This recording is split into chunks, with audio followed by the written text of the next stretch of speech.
Hi, it's Anna from Double Proficiency. Thanks for joining me as I draw a new illustration for Geologists Primer, my upcoming book about magic gems, minerals and metals. Today we are tackling a real classic, iron. Stick around for a drawing tutorial and a bunch of cool lore about this common yet incredibly important metal. First of all, we need references. I source my photos from the public domain, in this particular case, from the open access section of the Smithsonian Institution. They have an amazing collection in their mineral sciences department, and we are about to take full advantage of that. Now to the drawing. As always, I am starting with assembling the composition, then I set the opacity of each photo to about 50%. With a black inking brush, I trace the outer contours of each piece and fill in the details. This is exactly why I'm using public domain photos for this project. I want to show specific mineral specimens, but I could never just trace over somebody's copyrighted work. Iron is a fun metal. Obviously, we all know it. It's the most mined metal on our planet, mostly for the production of steel. By mass, it's actually the most common element on Earth, but it extremely rarely appears in its metallic state, just as an iron ore.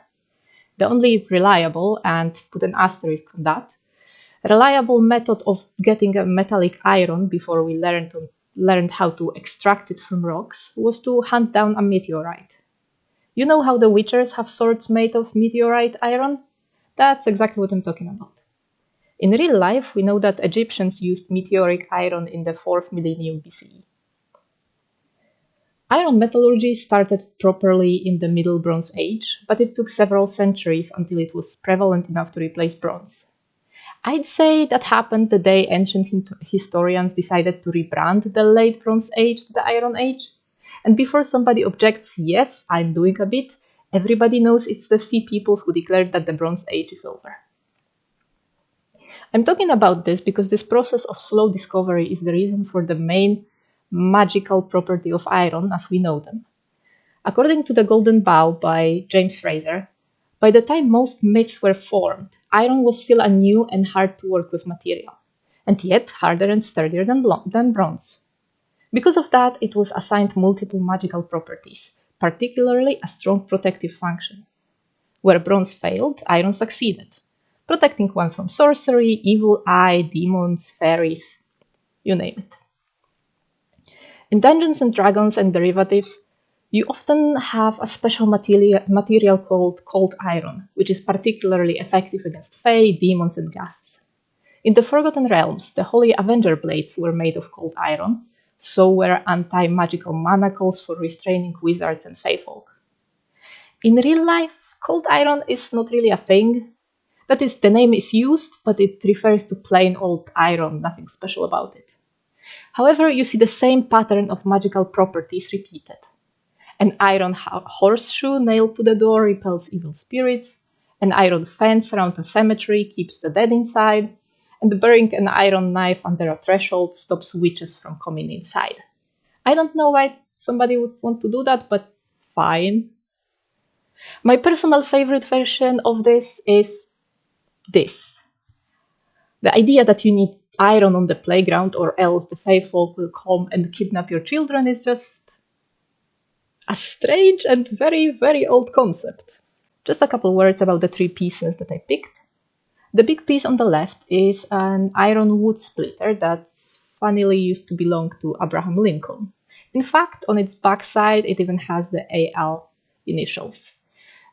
Is this a gag nobody but you and me will ever know about? Probably. The piece on the top is a bit of bog iron. It's a form of impure iron deposit that forms in bogs and swamps.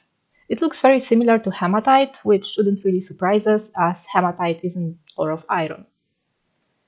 The piece on the bottom, which I am very excited about, is something called banded iron. These are sedimentary rocks built from alternating layers of iron oxides and chert, which is basically a glorified quartz. As far as we know, these have formed in seawater, and you can see how geological processes turned the layers into beautiful, wavy pattern.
Meanwhile, I happened to duplicate the line work and throw some Gaussian blur at it.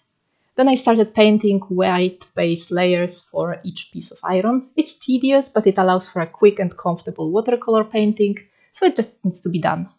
If you're using other software like Clip Studio Paint, you know there are better ways of doing this, but I treat this as a kind of quiet meditation practice, so I'm unlikely to switch.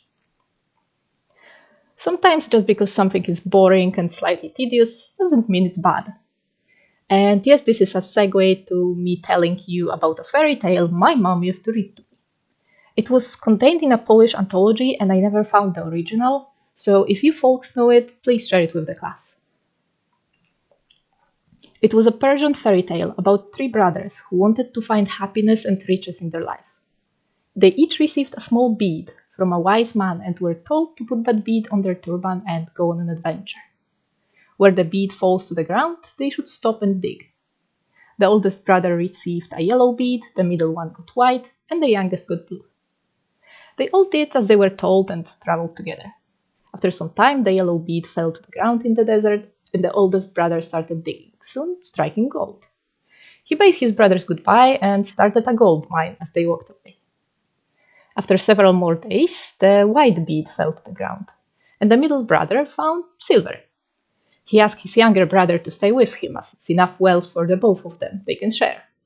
But the youngest brother wanted to keep going. As he traveled, he hoped for precious indigo, for sapphires, maybe even blue diamonds. After very many days, the blue bead fell to the ground, and the youngest brother started digging.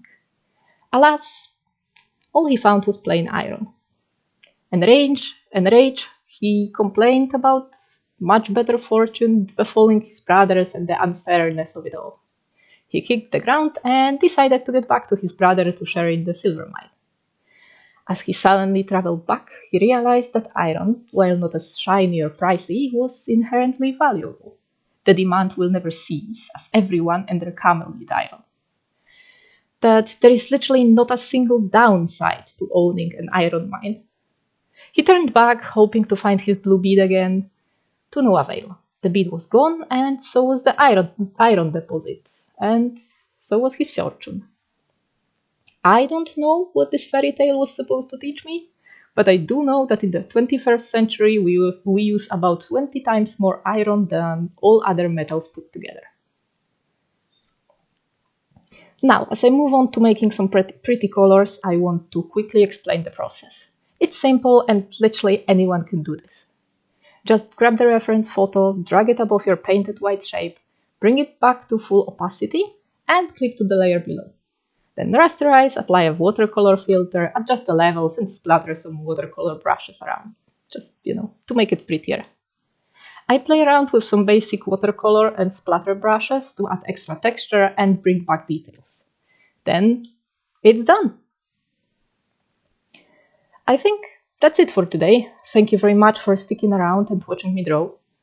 Hope you had fun. If you learned something, I refuse to be held accountable for that. And see you next time!